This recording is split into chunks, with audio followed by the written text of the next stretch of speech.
Hello and welcome back student. Studio रूप में एक बार आपका फिर से स्वागत है। मेरा नाम है प्रकाश के सरवानी और इस वीडियो की सीरीज में मैं आपको पढ़ा रहा हूँ हिस्ट्री क्लास, जिसमें हम देख रहे थे मॉडर्न हिस्ट्री। मॉडर्न हिस्ट्री के 3 लेक्चर पहले हो चुके हैं। लास्ट लेक्चर इसमें अगर आपने नहीं देखा तो उसका इससे बहुत ही ज़्यादा अच्छा रिलेशन है। अगर उसको आप पहले देखें आपको प्लेलिस्ट में मिल जाएगा, और प्रीवियस लेक्चर भी अगर आप जरूर देखें, जो कि एग्जाम पॉइंट ऑफ व्यू से बहुत इंपॉर्टेंट है। तो देखिए, अभी तक हमने देखा, पिछले लेक्चर में हमने आपको बताया था कि जब मोहम्मद शाह थे तो बंगाल को इंडिपेंडेंट, उनके गवर्नर ने बंगाल को अपना इंडिपेंडेंट नवाब घोषित कर दिया। तो जो बंगाल के फर्स्ट नवाब बनते हैं वो कौन थे? मुर्शीद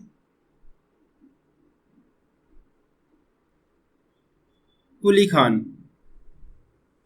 ठीक है, इन्होंने क्या बने? ये फर्स्ट नवाब ऑफ बंगाल।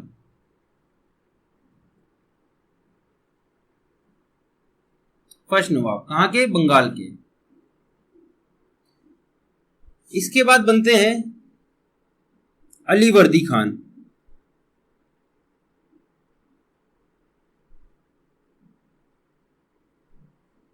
और 1756 में, जैसा कि हमने कल बताया था कि हम 1756 से आगे कंटिन्यू करेंगे, तो 1756 में क्या हुआ था?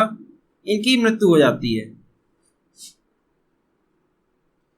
इनकी मृत्यु के बाद इनके बेटे सिराजुद्दौला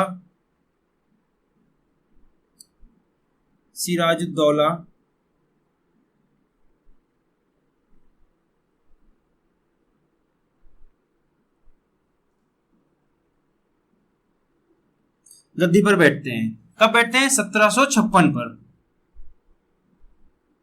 तो देखिए, जब इनका पीरियड था तो इस समय जैसे ये सिराजुद्दौला भी देख रहे थे और ये भी देख रहे थे, जो ब्रिटिशर्स थे वो, जो 1717 में आपको हमने बताया था कि फर्रुख शियार ने, कल के लेक्चर में बताया, 1717 में फर्रुख शियार ने दस्तक पासेस दिए थे, उसका ये मिसयूज कर रहे हैं। मिसयूज हमने बताया आपको कैसे करते हैं कि जो पासेस थे वो दिए गए थे कंपनी को कि आप ड्यूटी फ्री ट्रेड कर सके, बल्कि उसका ये मिसयूज कर रहे थे। इनके जो ऑफिशियल थे, जो वहां के जो ऑफिसर्स थे, वो क्या करते थे? अपने पर्सनल बिजनेस पर क्या दस्तक पास का यूज किया करते थे।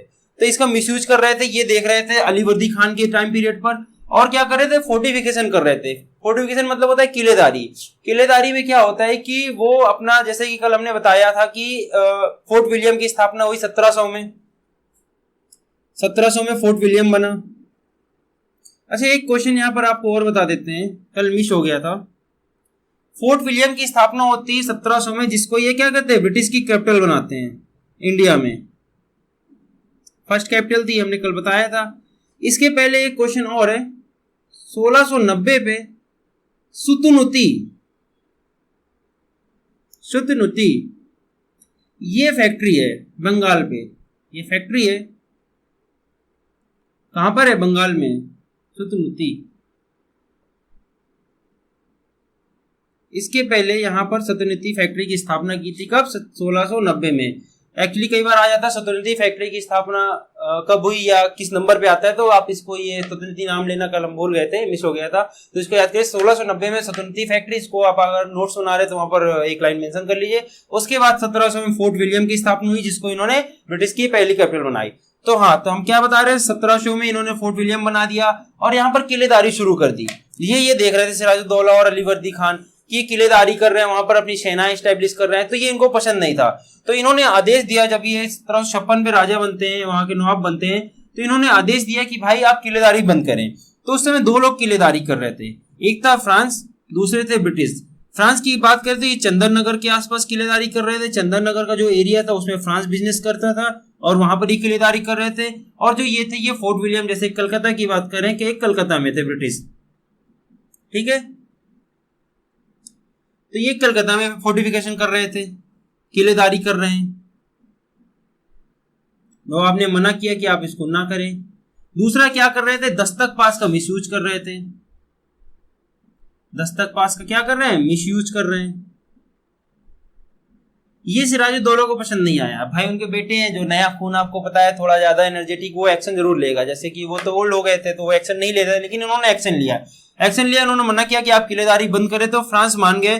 फ्रांस ने कहा ठीक है, हम किलेदारी बंद कर देंगे, अपनी सेनाएं कम कर देंगे। लेकिन ब्रिटिशर्स नहीं माने। फोर्ट विलियम को उन्होंने नहीं छोड़ा और दस्तक पास का मिसयूज तो हो ही रहा था। तो क्या हुआ कि सिराजुद्दौला ने फोर्ट विलियम पर अटैक किया कलकत्ता में और फोर्ट विलियम पर कब्जा कर लिया। 1700 में उन्होंने 1756 पर कब्जा कर लिया उस पर, और फोर्ट विलियम का नाम उन्होंने बदल के रख दिया, क्या, अली नगर रख दिया था उसका नाम रख के। अली वर्दी खान जैसे इनके पिताजी का नाम आपने देखा, तो इस जगह को नाम इन्होंने क्या कर दिया, अली नगर रख दिया।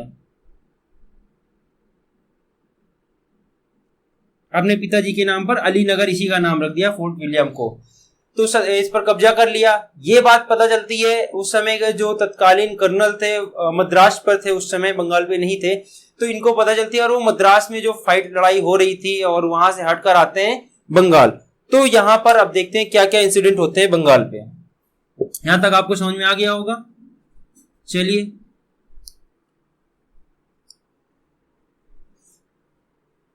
अब मद्रास से लिख रहने देते हैं, इधर जरूरत होगी तो हटा देंगे। तो 1756 में जैसा कि हमने बताया कि इन्होंने कब्जा कर लिया इस पर और अलीनगर की स्थापना कर दी। अब जनवरी 1757 में वो अपनी सेना के साथ आते हैं, कर्नल रॉबर्ट क्लाइव, नाम याद रखिएगा, इंपॉर्टेंट नाम है। क्लाइव के नाम से भी आप केवल याद कर सकते हैं, क्लाइव आए, क्लाइव इतना ही सिर्फ याद रख लीजिएगा तो भी वो तो आपका काम हो जाएगा। तो उस समय जो कर्नल थे, कर्नल की पोस्ट दी जाती थी, कर्नल रॉबर्ट क्लाइव आते हैं बंगाल और जनवरी 1717 में, क्योंकि सेना के साथ आते हैं, उनसे थोड़ा बहुत बात होती है इनके नवाब से, सिराजुद्दौला से, और यहां पर साइन होती है ट्रीटी ऑफ अलीनगर, क्योंकि उसका नाम पड़ गया अलीनगर अब तो जैसा कि हमने बताया ट्रीटी किसके बेस पे रखी जाती है, जहां पर समझौता हो रहा है, ट्रीटी मतलब समझौता होता है और जहां पर हो रहा होता है उसी के नाम पर रखा जाता है। ट्रीटी ऑफ अलीनगर साइन होती है और वहां पर यह डिसाइड होता है कि भाई आप हमारे बिजनेस पर हस्तक्षेप ना करें, वरना फिर लड़ाई के लिए आगे प्रोसीड हो सकते हैं। और सिराजुद्दौला को इनकी कई बातें माननी पड़ गई, क्योंकि उनको लगा कि इस समय वो लड़ नहीं सकते हैं उनकी सेना, तो इसलिए उन्होंने अलीनगर साइन कर लिया और उनकी बात मान ली। आगे चलकर जनवरी पे ये इंसिडेंट होता है। मार्च, अच्छा इसकी डेट इंपॉर्टेंट नहीं, डेट हमने जैसा बताया था कि थोड़ा सा आपके इमेजिनेशन के लिए अच्छा रहेगा, इस वजह से मार्च 1757 पे जैसे कि फ्रांस ने चंद्रनगर मान गए तो उन्होंने किलेदारी कम कर दी थी, किलेदारी कम कर दी, सैनिक हटा दिए, तो इन्होंने कब्जा कर लिया जाकर। अब इन्होंने चंद्रनगर को, फ्रांस पर गए और चंद्रनगर को कब्जा कर लिया। 1756 लड़ाई शुरू हो गई थी फ्रांस की, पहले लेक्चर में हमने बताया था। तो 1757 पर इन्होंने चंद्रनगर में कब्जा कर लिया। चंद्रनगर सेटलमेंट नाम से जाना जाता है इसको, चंद्रनगर सेटलमेंट हुआ मार्च, कब, 1757 को, जनवरी में ट्रीटी ऑफ अलीनगर साइन करते हैं और चंद्रनगर सेटलमेंट किसके साथ करते हैं, फ्रांस के साथ कर लेते हैं। तो अब ये यहाँ पर बिजनेस करने वाले हैं। अब देखिए होता क्या है, ब्रिटिश को तो भाई और लालच बुरी बला है, पता है आपको, तो उनको तो और चाहिए था, और करते थे। तो उन्होंने एक हमला, एक तरह से कह सकते हैं, अब इसको आगे उन्होंने बढ़ाया और जून 1757, स्पेसिफिक अगर डेट लिख दी जाए तो 23 जून की बात कर रहे हैं हम। 23 जून 1757 में एक हमला, एक लड़ाई लड़ी, हालांकि उसमें किसी की जान नहीं गई थी, लेकिन ये बहुत ही इंपॉर्टेंट लड़ाई है जिसको आप बैटल ऑफ प्लासी के नाम से जानते हैं। बैटल ऑफ प्लासी, चलिए इसको दोबारा से एक रिफ्रेश करके बताते हैं इसमें क्या क्या इंसिडेंट हुए बैटल ऑफ प्लासी में। बहुत इंपॉर्टेंट लड़ाई है, बहुत बार क्वेश्चन में आके पूछा जाता है बैटल ऑफ प्लासी कहां हुई, किसके किसके बीच हुई और उसके क्या रिजल्ट रहे। तो देखिए, जैसे क्लाइव अपना और व्यापार बढ़ाना चाहते थे, अपना वर्चस्व और स्थापित करना चाहते थे, तो 1757 23 जून 1757 को क्या होती है, बैटल ऑफ प्लासी।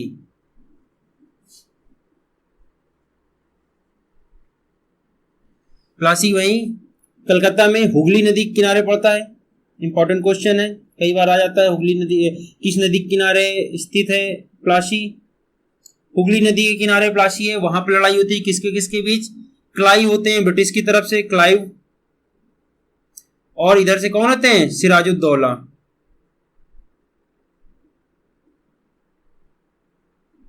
ठीक है, तो इसमें क्या होता है कि क्लाइव ने एक्चुअली पहले से ही षड्यंत्र करके सिराजुद्दौला के सेनापति मीर जाफर और जो उनके अन्य अमीर थे उनको अपने साइड कर लिया होता है, और एक युद्ध का ऐलान कर देते हैं। इसी को बैटल ऑफ प्लासी बोलते हैं। तो जब उन्होंने अपने इनके सेनापति को, जो कि पूरी सेना संभालता है, उसको अपने साइड कर लिया षड्यंत्र कर ये कहकर कि हम आपको आगे नवाब बना देंगे, उनको अपने साइड कर लिया। तो ये युद्ध ये बिना एक भी खून की बूंद गिराए जीत जाते हैं। क्योंकि जब ये हमला करने की बात आती है, सिराजुद्दौला बोलते हैं भाई हमला करो, तो बैक हो जाते हैं, पीछे हो जाते हैं। इनके सेनापति, कौन इनके सेनापति थे सिराजुद्दौला के? मीर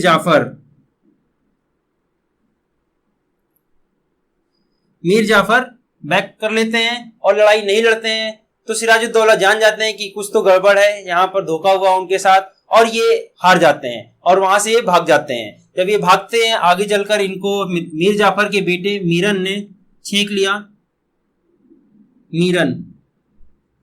इन्होंने छेक कर आगे मार दिया सिराजुद्दौला को। इस तरह से सिराजुद्दौला की मृत्यु हो जाती है। वहां से भागते हैं और उनके बेटे, मीर जाफर के बेटे थे मीरन, आगे से दूसरी तरफ से छेक के, पहले क्योंकि हमने बताया षड्यंत्र था, तो उनको आगे छेक कर सिराजुद्दौला को मार डाला और यहां से ये जीत जाते हैं। इसके बाद से 1757 पर गद्दी पर कौन बैठते हैं? मीर जाफर बैठते हैं,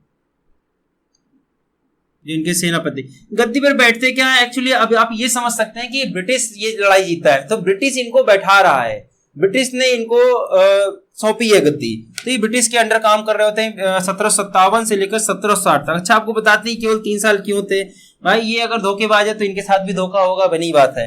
तो केवल 3 साल तक इनको गद्दी मिल पाती है। तो मीर जाफर 1757 पर गद्दी पर बैठते हैं। इसके बदले इनको कुछ देना पड़ेगा अंग्रेजों को। तो क्या क्या देते हैं ये? बंगाल, बिहार, ये इंपॉर्टेंट क्वेश्चन है। बंगाल, बिहार, उड़ीसा, इसके क्या देते हैं? दीवानी राइट्स दे देते हैं, रेवेन्यू राइट दे देते हैं। रेवेन्यू राइट ये होता है कि अब आप वहां का टैक्स कलेक्शन करेंगे, और ड्यूटी फ्री ट्रेड तो पूरा उनको दे ही दिया था कि इन एरिया, ये बहुत बड़ा रीजन है। देखिए, हम हमेशा से बताते हैं पहली क्लास से, बंगाल का रीजन जिसने कब्जा कर लिया उसके पास एक अच्छी पावर आ जाएगी। तो बंगाल, बिहार, उड़ीसा पर ड्यूटी फ्री ट्रेड तो उनके पास था ही, साथ इन्होंने क्या दे दिए? इनको दीवानी राइट दे दिए। दीवानी राइट्स मतलब कि रेवेन्यू कलेक्शन, दीवानी राइट्स। और इन्होंने क्या दे दिया? एक 24 परगना नाम से डिस्ट्रिक्ट है, 24 परगना, 24 परगना डिस्ट्रिक्ट, इसकी जमींदारी दे दी। क्या दे दी? जमींदारी। अब जमींदार इसके कौन हो गए? ब्रिटिशर्स हो गए। वो जाने उस जमीन पर उनका क्या है, वो किस, उसको पूरी जमीन उनकी हो गई, एक तरह से जमींदारी दे दी। तो ये इन्होंने किया। क्या क्या किया मीर जाफर? एक बार फिर से घटना पर देख लेते हैं। 1757 में बैटल ऑफ प्लासी होती, जिसको छेड़ा किसने? अंग्रेजों ने छेड़ा। क्यों? क्योंकि उन्होंने पहले षड्यंत्र कर रखा था, मीर जाफर को अपने साइड मिला रखा था। इस तरह से ये बहुत ही आसानी से ये युद्ध जीत जाते हैं और मीर जाफर गद्दी पर बैठता है। कब? 1757 में। जैसे ही गद्दी पर बैठता है, क्या होता है? उसने बंगाल, बिहार, उड़ीसा के दीवानी राइट्स अंग्रेजों को दे दिए और 24 परगना डिस्ट्रिक्ट की जमींदारी अंग्रेजों को दे दी। तो चलिए अब आगे देखते हैं क्या होता है। अच्छा, इस जो इवेंट है बैटल ऑफ प्लासी, इसका अपनी हिस्ट्री में बहुत ज्यादा इंपॉर्टेंस है। इंपॉर्टेंस इस पॉइंट ऑफ व्यू से है कि क्योंकि हमने बताया सिराजुद्दौला एक ताकतवर भी थे, नवाब थे।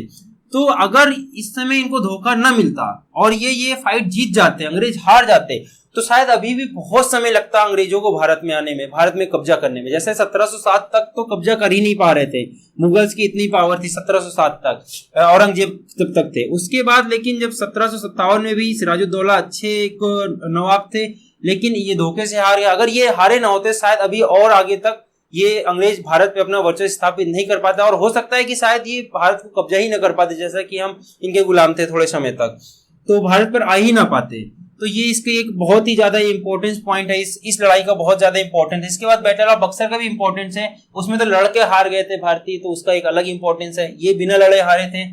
तो अब देखिए आगे क्या होता है कि जैसा कि हमने बताया, उन्होंने दीवानी राइट दे दी, मीर जाफर ने दीवानी राइट दे दी। कहाँ के? बंगाल, बिहार, उड़ीसा, और जमींदारी दे दी। लेकिन लालच जैसे हमने बताया, लालच तो और चाहिए, तो अंग्रेज और डिमांड करे, तो भाई हमें और पैसे लाओ और हमें और जमीनें लाओ, जिससे कि हम और कलेक्शन कर सके। तो जब ये इतनी ज्यादा डिमांड कर रहे थे, तो मीर जाफर इससे परेशान हो गए। मीर जाफर परेशान हो गए। उसी बीच क्या होती, 1759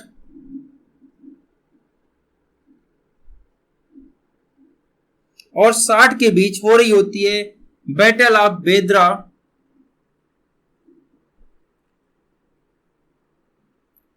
जो कि किसके किसके बीच हो रही होती है? ब्रिटिश और डच के बीच हो रही होती है। डच के बीच, याद रखिए हॉलैंड, जैसे हमने पहले लेक्चर में बताया था, डच भी बिजनेस करने आए थे और ब्रिटिश से पहले ही आ गए थे। तो ब्रिटिश और डच के बीच लड़ाई हो रही होती है, उसमें क्या करते हैं, मीर जाफर डच का साथ दे देते हैं। क्यों? क्योंकि भाई वो परेशान है ब्रिटिश से, तो उन्होंने क्या किया, डच का साथ दे दिया। और लेकिन उसके बावजूद भी ब्रिटिश इस बैटल को जीत जाते हैं और डच हार जाते हैं। और जैसे ही ये होता है उसके बाद मीर जाफर को हटा दिया जाता है। और यहीं पर एक बात और बता दें आपको, मीर जाफर के जो दामाद थे मीर कासिम,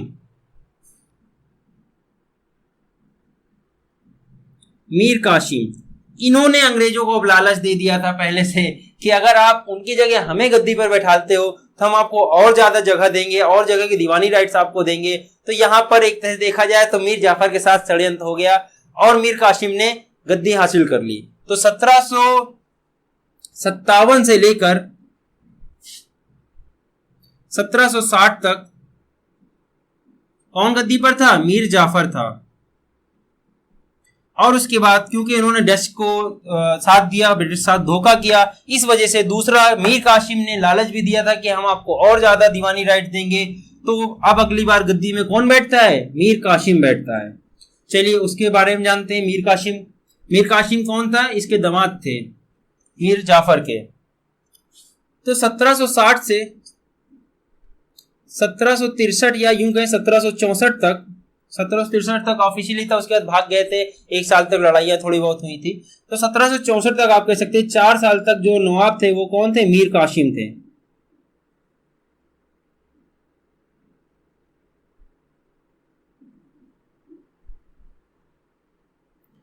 मीर कासिम गद्दी पर बैठे। अब देखिए जैसे ये गद्दी पर बैठते, जैसे हमने बताया इन्होंने पहले से वादा किया था, तो इन्होंने क्या किया, 3 जगह की दीवानी राइट देते हैं। पहले बुर्दवान, इंपॉर्टेंट नाम है, मीदनपुर और चिटगांव। इन्होंने बुर्दवान, मीदनपुर और चिटगांव के दीवानी राइट्स क्या दे दिए, अंग्रेजों को दे दिए कि भाई अब आप इन पर रेवेन्यू करेक्शन करिए, क्योंकि उनको गद्दी पर बैठाया तो कुछ तो तोहफे देने ही थे। तो अब ये दे दिया। उसके बाद फिर से वही प्रॉब्लम्स, जब एक साल तो ठीक है एक बार दे दिया 1760 में, लेकिन फिर इनको पता था कि अंग्रेज तो लालच करेंगे, तो इन्होंने, और वो मांगते भी थे, तो इन्होंने पहले से प्लान बना रखा था। इनकी राजधानी थी पहले मुर्शिदाबाद, किसकी, मीर कासिम की। ये मुर्शिदाबाद से राज कर रहे थे।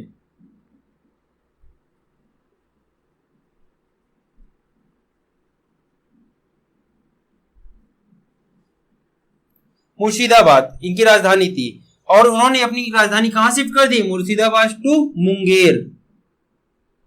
ये इंपॉर्टेंट क्वेश्चन है, आता है कि मुर्शिदाबाद से मुंगेर राजधानी किसने शिफ्ट की, मीर कासिम ने। क्यों? क्योंकि इनको पता था कि अंग्रेज इनसे लालच करेंगे और इनको लड़ाई लड़नी पड़ेगी, तो ये पहले से प्लान किए बैठे थे। इन्होंने अपनी कैपिटल शिफ्ट कर दी कहां से, मुर्शिदाबाद से मुंगेर। मुर्शिदाबाद से मुंगेर शिफ्ट कर दी अपनी कैपिटल। तो ये क्वेश्चन बहुत इंपॉर्टेंट है। और उसके बाद भी इनको लेकिन सुकून नहीं मिला, वहां पर भी अंग्रेज अपना वर्चस्व स्थापित कर रहे थे और वहां पर भी इनको परेशान कर रहे थे बार बार। तो इन्होंने फिर क्या हुआ आगे कि यहां से ये भाग जाते हैं, क्योंकि इनको बहुत प्रॉब्लम हो रही थी अंग्रेजों से। फिर यहाँ 1764 में ये भाग जाते हैं और भाग के पहुंचते हैं अवध में, जिसके बारे में हम कल पढ़ेंगे। अवध में क्या क्या होता है, अवध में वहां पर उस समय राजा थे शुजाउद्दौला। आज हमने पढ़ा सिराजुद्दौला, वो थे अवध के राजा थे, नवाब थे उस समय के शुजाउद्दौला। वहां पर जाके उनसे मिलते हैं और आगे बताएंगे आपको कल बैटल ऑफ बक्सर के बारे में और उसके क्या क्या निर्णायक समझौते हुए। इलाहाबाद की ट्रीटी हुई जो बहुत ही इंपॉर्टेंट है अपने इतिहास में, भारत के इतिहास में। तो ये था हमारा आज का लेक्चर, जिसमें हमने जाना कि बंगाल पे क्या क्या हुआ, बंगाल के सिराजुद्दौला कैसे हारे, उसके बाद मीर जाफर, फिर मीर कासिम, और मीर कासिम 1764 में यहाँ से चले जाते हैं अवध। इसके बारे में आगे जानेंगे कल के लेक्चर में। जानने के लिए देखते रहिए हमारा यूट्यूब चैनल स्टडी रूप। अगर आपको वीडियो अच्छा लगे तो वीडियो को लाइक करें, चैनल को सब्सक्राइब करें और दोस्तों के साथ शेयर करें। Thank you very much.